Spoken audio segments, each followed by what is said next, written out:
There is no one who sucks quite like the way Mark Zuckerberg sucks. Tech CEOs in general present this unique type of sucking. There's this very psychopathic, high moralizing and egotism that just radiates off all of them. And above all, they just feel sort of evil. And some of them, they just are evil. But Mark, the Zuck, Big Zucky, the Zuckatron 5000, he's different. While it can be certainly argued that Facebook and Instagram are evil, and a lot of it is evil, it's definitely not as evil as Palantir. At least the Zuck isn't making bombs.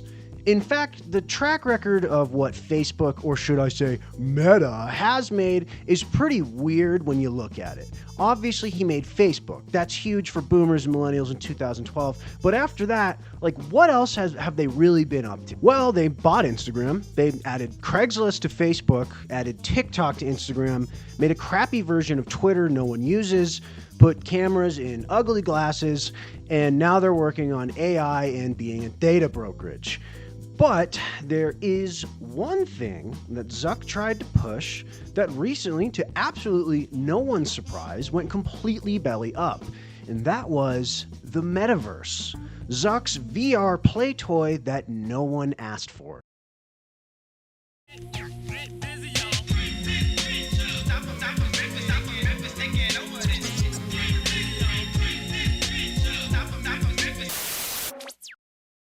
The year is 2012. Obama just got reelected. Mumford & Sons is popular. Millennial Hope Corps is in full swing. And the world is looking great. People at this point still really liked tech and believed in a good startup that actually sold a physical product. And a little startup called Reality Labs is where our story begins.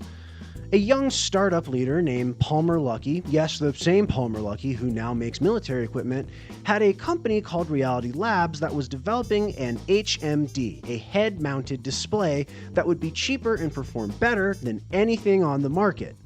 You see, the concept of VR goggles was not new. In fact, they have been around for an extremely long time, but the tech was just never called VR, rather it was called the HMD. Oculus and modern computing presented the first HMD that actually looked good when the user had it on. Early versions of HMDs were just clunky. Look at the Nintendo Virtual Boy, for example. Sure, it's a pretty cool gimmick, but it's not really something that was appealing to look at for more than a few hours. I bet that thing fucking hurt to wear. Oculus changed this. They revealed their state-of-the-art headset called the Oculus Rift at E3 in 2012. Now, the Oculus Rift at this point didn't even have any commercial units for sale. In fact, quite the contrary. They had a handful of prototypes used for demoing the potential of the headset. But it wasn't about the physical product, it was about the hype. Oculus was one of the first major successful crowd-funded tech startups. They would make over $2.5 million from Kickstarter and Start Engine. They promised a VR headset for $300 to anyone who purchased. Enough money to bring the company into the attention of another giant tech nerd, Mr. Conehead himself, Mark Andreessen, who would join the board of Reality Labs in 2013 after his VC firm funded them for $73 million. I'm beginning to see a trend here with the VR AR tech that there's a lot of hype and money behind it, but it hasn't really done much financially other than promise something cool. This surely won't be a pattern that repeats itself, now will it? Well, here we are in 2014, the moment you've been waiting for. Big Papa Zuck is in the middle of a shopping spree, realizing that his social media platform is already becoming dated and stupid. He's going around buying pretty much anything he thinks will make him money in the long run. At this point, he's 2 for 2, purchasing Instagram and WhatsApp, those were good, but for some reason, he felt compelled to buy Reality Labs and the Oculus Rift, which again had not released an official form of its product and only had a prototype available. And Zuck, well, he bought them for $2 billion, with a B, billion. Over the course of the next few years, Oculus under Facebook would acquire a few other companies that in theory allowed them to make the Oculus a better piece of machinery. And finally in 2016, 4 years after the founding and billions of dollars later, the first version of Oculus was released to the public. Not for $300, but for $600. Now here's something very funny about Oculus. For a very long time, there was no public information about how much money these made because the Oculus was listed under Facebook's umbrella of products, not as an individual thing like Instagram. But I can assure you, as someone who was a dork about video games and shit in 2016, it did not sell close to as many as they would have hoped. A few years later, Facebook would make another huge leap with the Oculus, releasing the Oculus Quest in 2019. Now, what was different about the Oculus Quest compared to the Oculus Rift? Well, unlike the Oculus Rift, the Quest was a standalone headset, meaning it could be used without being plugged into a computer, which was huge for Oculus. But still not huge enough because, again, this was not a huge mega commercial success at all. At this point, one would assume that Big Papa Zuck would look at the failure of these VR headsets and think to himself, this is weird that this really isn't making any money. Maybe I should stop pouring resources into this if it's going to continue to shit out poop like this. Well, instead, Zuck did the only rational thing and he doubled down. In fact, it's an understatement to say he doubled down. He went like full down, full commit. In 2021, Facebook completely rebranded itself to Meta, and it was heavily selling its futuristic idea of the Metaverse, its own VR world powered by the Oculus, now Meta Quest headsets. So this begs the question, why would he do this? Well, I guess we have to think about what was going on in 2021. Yeah, remember the pandemic? Everyone had been locked away in their houses for a very long time at this point. The world had become a digital experience that the individual engaged with from the comfort of their own home. Work from home had become the norm. At this point, I was going to college fully online against my own will. So, in all honesty, thinking that the world was moving in the direction of VR, it kind of made sense at that given moment, and I can't really blame them for thinking that. But that still doesn't justify rebranding the entire company to support their idea of a VR world, now does it? So that then brings us to another big elephant in the room, the Metaverse. And oh boy, where do we start with this? Hello, today's video sponsor is none other than me. Again, I sell stickers, they're restocked, I'll actually ship them on time this time. Sorry, my sticker supply person took a really long time. Anyways, the Etsy link is either in my YouTube bio or it's in the description of this video, so please buy a sticker. I love you, bye-bye. Well, I guess let's ask the question, what is a metaverse? Contrary to what Big Papa Zuck would have you think, it isn't just the VR Facebook world. The metaverse is actually a sci-fi concept that has been created in the real world in one way or another in multiple different forms. The actual term itself comes from a sci-fi author named Neal Stephenson in his 1992 book Snow Crash. Never read it. Stephenson described a metaverse as a shared, persistent virtual world accessed by users through digital avatars to escape a dystopian reality. And there have been many of these in our own real world, or at least a shared digital space accessed via avatar. Games like World of Warcraft function as a form of metaverse, having a communal shared space for players and characters to just sort of chill out if they wanted to. But there are others that were more in line with what Zuck envisioned it to be. Early web games like Second Life, a game in which you just hang out as an avatar on the internet, heavily inspired later titles like VR Chat, which Zuck took and basically just turned into the metaverse. Now, logging onto one of these to escape a dystopian reality, that's kind of up to your individual perspective, but all of this is to say that the term metaverse was something prior to the Facebook rebrand of Meta itself. Now, Meta went all in on the concept of the metaverse in 2021. They had all hands on deck focusing on avatars, social worlds, the MetaQuest hardware, virtual commerce, all in their version of metaverse that was called Meta Horizon Worlds, or Horizon Worlds, or the Metaverse. Now, I'd like us to just pause here and appreciate Zuck's demo of the Horizon Worlds.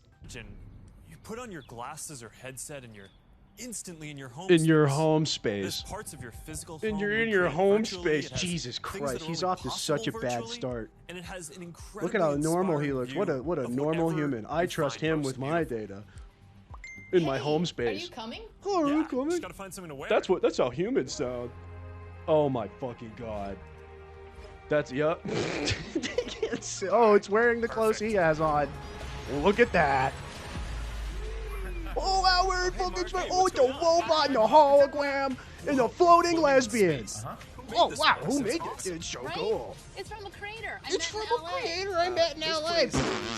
Amazing. Oh, it's so cool. This that place is you? amazing. Of course it's me. You know I had to be the robot. Fuck that guy. I thought I was supposed to be the robot. Oh my god, he made a joke. He has a PR team. I knew you were bluffing. You're bluffing about Hey, this wait, whole product. Where is Naomi? Let's call her. Naomi. Oh, you got the wristwatch. Hey, should we deal Holy you shit, dude. Sorry, I'm running late, but you Oh my gotta see what God. we're checking out. There's an artist going around Soho. Soho! Of course they're in Soho. Oh, they're making look at the 3D virtual street art. art. Oh my That's god, cool. 3D street art. That's so cool. I like street art. I'm Mark Zuckerberg. This is stunning. Oh my god, they put it in the space room. Look, the fucking robot with a poker hat can look at it. It's disappearing. Oh no, it's disappearing. Do something. Hold on. I'll tip the artist and they'll extend it. Yeah, let me tip the artist. If you guys like it here, I have another minute. Oh, yeah, what do you Check out got? this forest room. Oh, Forrester, you're so fucking cool. see it. There's floating fish. Big Yep. fish that fly. Oh, what did I just say? Wow. This is wild. Really cool. Let me spend one sec, hundreds Bob, of it's dollars on this. Hey, you have to see God. Believe it or not, there was a lot of hype going into the launch of the Metaverse. People were like buying land in it. Now, remember that this was the NFT era internet, so people thought that when they bought images on a screen, they actually were buying something. They had celebrity concerts in the Metaverse. Banks were estimating that the Metaverse would be an $8 trillion market that just printed money with over half the world using it. 5 billion people. And all this kind of made sense at the time. Remember, this was right after peak lockdown. Having a new virtual world just made sense, but the Metaverse just didn't take off despite all of the odds being in its favor. It was just bad for a lot of reasons. For one thing, it was ugly. Look at these avatars, they're hideous. And for a while, there was a really funny issue where all of these avatars were just floating torsos. Like they just didn't have legs, which was patched, but all in all, it felt extremely rushed. The product did not launch ready, like most things. And all of this sort of seemed like a really stupid idea, which it was, but again, when you think about Meta, it makes sense. Meta was Facebook, which was social media. It was like the social media. And when it comes down to it, they are a social media company. Creating a metaverse, which is social media in Meta Horizons, was essentially just making a social arena for what they perceived as the next evolution in online interactions. But obviously their bet didn't really hit properly. Meta Horizons was just weird. Again, it looked stupid. People didn't want to buy the hardware in the scale that they expected. And most importantly, people really didn't log onto the platform. It launched with 500,000 users, and then it dwindled below 200,000 a month after its release. And when your social platform doesn't have people on it, that's kind of a problem. Also, VR chat already existed, which does all of this. To top this all off, Meta had bent over backwards for this project. They had spent billions on it, and they presented it as like their new company focus. And when your main product is like failing immediately, well, investors, they started pulling out, and Meta Platforms Incorporated, their stock started to slip a bit. So over the next few years, Meta started walking all this back. They took their focus away from just straight up VR in their metaverse and started focusing on AR, augmented reality, and of course, AI. Obviously, Zuck's new gimmick is the stupid glasses, which in a way are the spiritual successor to the Meta goggles. And in recent news, Meta seems like they're beginning to shelf the whole metaverse as a concept. They recently fired 1,500 employees from their VR team and revealed that the metaverse had cost them $76 billion in 2025 alone, and they pretty much just weren't making any money off of it. And all of this has really got me thinking about what is it about VR? Like, to me, it just seems like VR has always been this sort of failure. The idea is really cool. You do meet people time to time who seem to use it, but just like motion controls, it's just this gimmick that doesn't feel like it's ever going to be the norm, no matter how much people push it. And I get it, there's people who like their VR goggles, but the vast majority of people can't be bothered to see it in a serious manner. It might just be that this concept of Zuck's Metaverse has to offer more. There are tons of MMOs like WoW or Roblox that have huge player bases and better encapsulate the idea of a metaverse, but recreating Second Life in VR form does not seem to be the ticket. Well, that's it. Thanks for watching. What do you think of VR? Do you kick it on VR chat? What do you think of Zuck? Is he a lizard? Let me know. Winner from last video's joke contest is Mayod. Good job, pal. Everyone liked your joke. Now, for this video, the competition is going to be fun fact competition. Whoever leaves a fun fact that I think is good, or whoever gets the most likes, will win, and they get a shout out just like Mayod. So that's it. Leave a comment, subscribe. YouTube. Bye-bye.